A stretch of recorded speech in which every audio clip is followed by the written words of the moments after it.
Unapozungumza na Waislamu katika majadiliano kuhusu imani hizi mbili za Uislamu na Ukristo, na hasa unapoanza kugusia kuhusu hivi vitabu vya Biblia takatifu pamoja na Qur'an, Waislamu siku zote huwa wana hoja ambayo wanaipenda kuitupa kwa Wakristo. Na hoja hii sio tu wanaitumia dhidi ya Wakristo, lakini wakiwa wenyewe katika hutuba zao, katika kufundishana wao kwa wao, kutoka kwa mashehe wao na walimu wao, wanapenda sana kusema kwamba hivi vitabu vya kwenye Biblia vimeharibiwa, wakizungumzia hususan Torati, Injili pamoja na vitabu vya Zaburi. Hii ni hoja ambayo wanapenda sana kuitumia kwamba vitabu hivi vimeharibiwa. Na hoja hii inakuja ni kwa sababu wao wenyewe Waislamu wanapokwenda kuisoma Qur'ani wanagundua kuna tofauti nyingi baina ya Qur'ani na hivi vitabu vyotangulia, yani Zaburi, Torati na Injili. Kwamba mwandishi wa Qur'an anaandika vitu ambavyo vinakinzana na vitabu vilivyokuja kabla yake. Sasa unakuta mashehe hawa au walimu hawa wa Kiislamu hawana namna bali kukimbilia kudai kwamba vitabu hivi vimeharibiwa. Sasa swali moja la msingi la huwa nawapenda kuwauliza, na nawaambia nyinyi Waislamu waulizeni mashehe wenu pia swali hili. Na nyinyi Wakristo mnaangalia video hii, muwaulize Waislamu, je, uharibifu huu uliofanywa na Wayahudi kwenye Torati yao na Zaburi au uliofanywa na Wakristo kwenye vitabu vya Injili ulikuwa ni kabla ya ujio wa Muhammad au baada? Hapa ndipo utakapogundua unafiki na uongo wa hawa Waislamu, kwa sababu huwa kwanza hili jambo hawajawahi kulifikiri. Hii swali nimekuwa nikiwauliza mara nyingi sana, na wakifika hapo huwa wanashituka, wanagundua kwamba wamekuja na hoja ambao wao wenyewe hawakuwahi kuitafakari, na wanajigundua kwamba wamejiweka katika mtego ambao hawawezi kutoka. Na mtego huu wanaujua fika kwamba akisema kabla ya Muhammad, maana yake wanamfanya Allah muongo, wanakifanya kitabu cha Qur'ani kuwa cha uongo, kwa sababu Qur'ani wakati inakuja, huyu Muhammad anapokuja na Qur'ani inasadikisha hivi vitabu vyotangulia kabla yake, yani Torati, Injili, Zaburi na vitabu vingine ambavyo Qur'ani inadai hawa baadhi ya manabii waliteremshiwa vitabu japo havihitaji vitabu hivyo. Kwa mfano kuna aya nyingi sana katika Qur'ani ambazo zinasadikisha hivi vitabu. Kwa mfano ukienda katika sura ya pili ya Qur'an, aya ya 41 na aya 136 na aya 285, aya hizi zote tatu zinasadikisha vitabu vilivyotangulia. Ukienda katika sura ya 3, aya ya 3 pia inasadikisha vitabu vilivyotangulia kabla yake. Nitakusomea hii aya moja wapo. Ukienda kwenye sura ya 4, aya 47 na aya 136, hali kadhalika nazo zinasadikisha vitabu vilivyotangulia. Kwenye sura ya 5 pia, aya 47 mpaka 49. Kwenye sura ya 6, naweza kwenda tena na tena na tena, ni nyingi, lakini kwa leo nitakusomea hii moja. Ni sura ya 3, aya yake ya 3. Inasema hivi. Hii ni Qur'an. Inasema, amekuteremshia kitabu kwa haki kinachosadikisha yaliyokuwa kabla yake, na aliteremsha Torati na Injili. Hapa Allah anamwambia Muhammad kwamba ameteremshiwa hii Qur'ani ambayo inasadikisha yaliyokuwa kabla yake, na aliteremsha Torati na Injili. Sasa Muislamu anaposema tu kwamba uharibifu huu ulifanywa kabla, maana yake inaifanya Qur'ani ni kitabu cha uongo, kwamba huyu Allah alikuwa maana yake anasadikisha vitabu ambavyo tayari vilikuwa vishaharibiwa. Sasa Allah gani anaweza kusadikisha kitu ambacho kimeharibika? Ni mtego ambao hawa mashehe na Waislamu wanagundua wanakuwepo. Sasa akishaona hivyo anakimbilia hoja tofauti, anasema baada ya kuwepo kwa Muhammad. Lakini pia hapo nako anaanguka katika mtego wa pili, ambapo unapokwenda katika Qur'ani kwenye sura ya 6 ya Qur'ani aya ya 43 na sura hiyo ya 6 ya aya ya 115, Qur'ani inasema kitu kimoja cha msingi sana. Nitakusomea. Tunakwenda katika aya ya 43 ya sura ya 6 kwenye Qur'ani. Inasema hivi: na hakika walikadhibishwa mitume kabla yako, wakavumilia kwa kule kukadhibishwa na kuudhiwa mpaka ikawafikia nusura yetu, na hakuna abadilishaye maneno ya Mwenyezi Mungu, na bila shaka zimekufikia habari za mitume wao. Hii aya inasema kwamba hakuna anayeweza kubadilisha maneno ya Mwenyezi Mungu. Nimekwambia nitakusomea pia sura hiyo hiyo ya 6 aya yake ya 115. Inasema hivi. Hii ni aya 115 ya sura hii ya 6, sura Al-An'am. Na yametimia maneno ya Mola wako kwa ukweli na uadilifu. Hakuna awezaye kuyabadilisha maneno yake, na yeye ndiye asikiaye ajuaye. Sasa Muislamu akisema kwamba uharibifu huu wa hivi vitabu vya Biblia, yani Torati, Injili na Zaburi, umefanywa baada ya Muhammad, maana yake Allah pia na kitabu chake ni waongo, kwa sababu huyu Allah katika Qur'ani anasema hakuna anaweza kubadilisha maneno yake. Sasa hili ni jambo ambalo kama nilivyosema pale mwanzo, Waislamu wanapenda kulisema tu bila ya kutafakari. Ni hoja ambayo inabidi waitumie, kwa sababu wanagundua unapoisoma Qur'ani na unaposoma vitabu hivi vya kwenye Biblia, Torati, Injili na Zaburi, unakuta Qur'ani inakinzana navyo. Sasa nataka nikuonyeshe wewe ndugu yangu Muislamu na Mkristo, angalia hii video, jinsi gani leo hii unaweza kuharibu hizi vitabu vitatu, kwamba Torati, Zaburi na Injili. Sasa jambo moja la kufahamu ni kwamba Torati na Zaburi ni vitabu viko katika Agano la Kale. Vitabu hivi ni vitabu ambavyo vilikusanywa na kwanza viliandikwa na kukusanywa na Wayahudi kabla ya kuja Kristo. Uandikaji huu na ukusanyaji huu ulianza kiasi miaka 1500 kabla ya Kristo na ukakamilika miaka 400 kabla ya Kristo. Wayahudi wao wanaita Tanakh. Sasa unapokwenda katika vitabu hivi vya Tanakh au Agano la Kale, ambako ndo tunaikuta Torati na Zaburi, kuna masalia mengi sana ya kale ya hivi vitabu, kuanzia masalia yaliyo katika lugha ya Kiebrania cha kale na lugha ya Kiebrania cha kisasa wanakiita Masoretic text.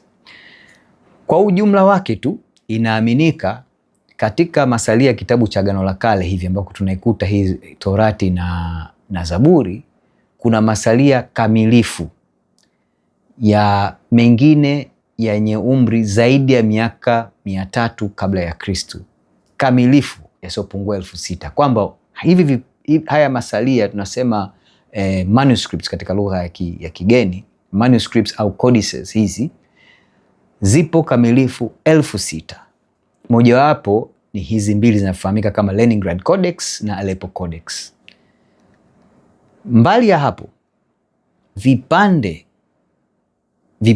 vipo masalia ambayo na vipande visivyopungua jumla ya 60,000. Kwa mfano, kuna kusanyo la vipande vya hivi vitabu vya Agano la Kale katika mkusanyo unaofahamika kama Cairo Geniza, na pia hizi zinafahamika zisizopungua 60,000. Mojawapo ya kusanyo hili maarufu sana linafahamika kama Dead Sea Scrolls, ambalo lilipatikana kule nchini Israeli katika mapango yanafahamika kama mapango fulani, sikumbuki jina lake, lakini zinafahamika, haya masalia yanafahamika kama Dead Sea Scrolls. Na hizi Dead Sea Scrolls kati yake kuna scrolls au wanaita gombo, hizi gombo zisizopungua 230 zenye vitabu vya Agano la Kale. Sasa tukiiweka pembeni hii Agano la Kale, tunakwenda kwenye Agano Jipya. Agano la Jipya peke yake, kumbuka Agano la Kale liliandikwa zaidi katika lugha ya Kiebrania. Agano Jipya liliandikwa katika Kigiriki. Na hili Agano Jipya nao lina masalia mengi, masalia mengi sana ya kale, ya kuanzia karne ya kwanza mpaka kuja karne ya 10 hapo. Sasa kwenye Agano Jipya peke yake, katika lugha ya Kigiriki tu peke yake, kuna masalia yasiyopungua 5800. Na katika hizi 5800 masalia 60 yapo kamili, kwamba vitabu vyote 27 vya Agano Jipya vipo, vinapatikana, vinaweza ukavipitia ukaangalia. Mbali ya katika lugha ya Kigiriki, kuna masalia ya hili Agano Jipya katika lugha ya Kilatini, yani wanaita Latin Vulgate, masalia yasiyopungua 10,000, aidha ya vipande au kamilifu. Ukitoka katika Kigiriki na Kilatini, kuna lugha tofauti tofauti vitabu hivi vilitafsiriwa katika enzi za nyuma huko, mamia ya miaka iliyopita, katika lugha kwa mfano ya Coptic. Coptic hii ilikuwa ni lugha ya asili ya watu wa Misri kabla ya Misri kugeuzwa kuwa nchi ya Kiarabu, kwa sababu hii Misri haikuwahi kuwa nchi ya Kiarabu mpaka baada ya kuja kwa Uislamu. Kwa hiyo kuna masalia ya hivi vitabu vya Agano Jipya katika lugha ya Coptic ya Misri, lugha ya Syriac ya Misri. Kumbuka Syria nayo halikadhalika haikuwa nchi ya Kiarabu, imekuja kuwa nchi ya Kiarabu baada ya kuzuka Uislamu na Waarabu kwenda kuikalia, ndio ikaja kuwa nchi ambayo inazungumza Kiarabu. Kabla ya hapo kuna Syriac. Halikadhalika masalia haya yapo pia katika lugha ya Kiethiopia, lugha kadhaa kule za Ethiopia, lakini pia lugha ya Armenia. Sasa masalia ya lugha hizi nyingi mfululizo kama nilizokutajia yapo yasiopungua 9300.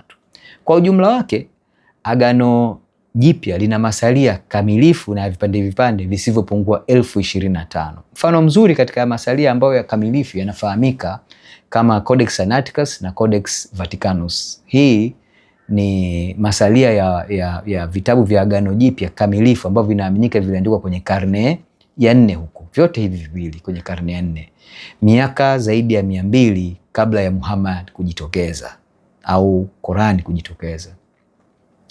Tukiacha Agano la Kale na Agano Jipya, kuna katika Ukristo kuna wale ambao wanafahamika kama wanaitwa Apostolic Fathers au the Early Church Fathers, yani mababa wa kwanza wa kanisa. Hawa ni wale ambao walijifunza moja kwa moja kutoka kwa wale wanafunzi wa kwanza wa Bwana Yesu katika kueneza Injili, na hawa tunawazungumzia watu kadhaa. Kwa mfano Clement wa Rome, Ignatius wa Antiochia, Justin Martyr, Irenaeus, Tertullian, Origen, Augustine wa Hippo, John Chrysostom na wengine, kuanzia karne ya kwanza mpaka kufika kwenye karne ya 4. Hawa wote walikuwa wakiandika hotuba, wakiandika barua, wakiandika maandiko chungu mzima yanayohusu imani ya Kikristo, na katika maandiko yao na nakala zao na barua zao na hotuba zao walikuwa wakinukuu vitabu vya Agano Jipya. Haya masalia ya hawa mababa wa kwanza wa kanisa, mfano Chrysostom peke yake kuna masalia yasiyopungua 3000, yana mamia ya miaka. Na haya masalia hawa mababa wa kale, kwa mfano yalio katika lugha ya Kilatini, yanaaminika hayapungui 1030. Na katika lugha ya Kigiriki hayapungui 1020. Na katika lugha nyingine zile, kwa mfano Coptic au Syriac au Ethiopic na Armenia, hayapungui 1010.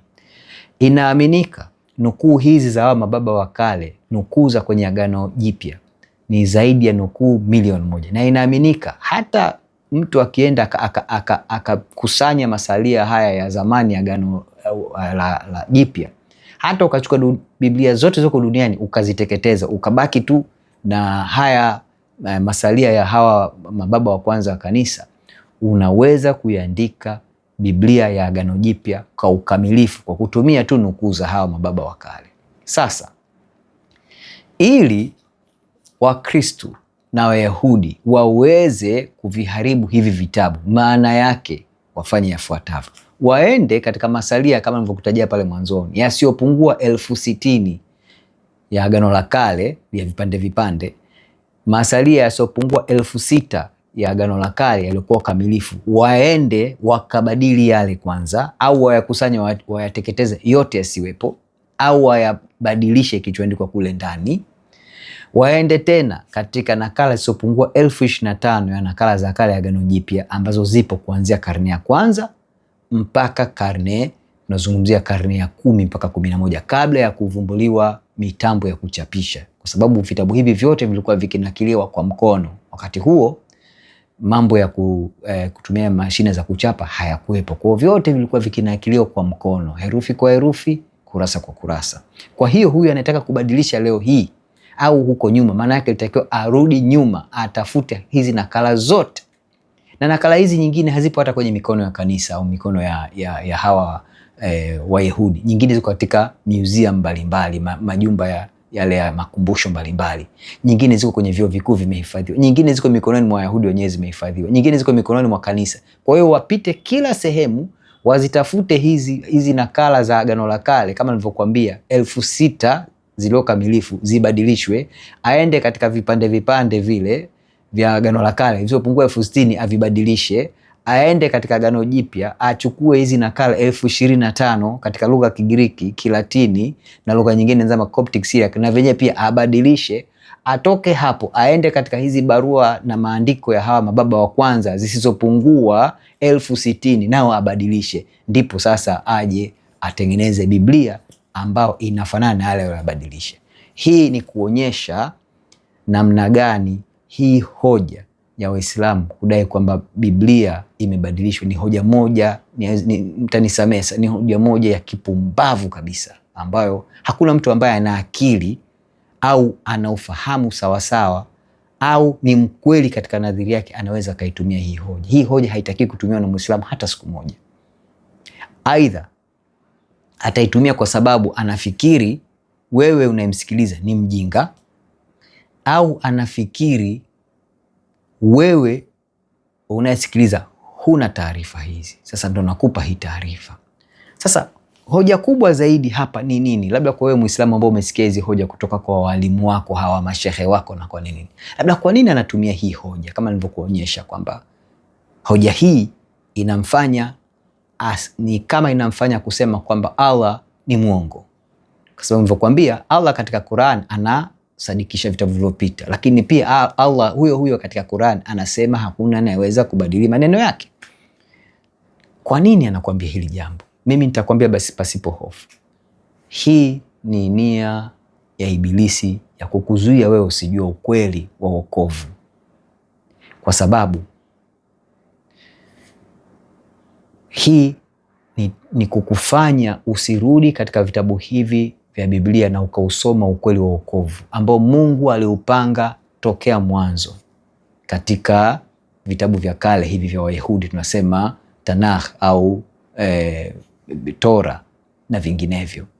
Na hii pia ni njia ya kufanya wewe Muislamu usiende katika Injili ukamsoma Bwana wetu Yesu Kristo na kazi yake ya ukombozi na kuhusu kifo chake pale msalabani na ufufuko wake na kufahamu hatima yako wewe iko wapi na wokovu wako uko wapi.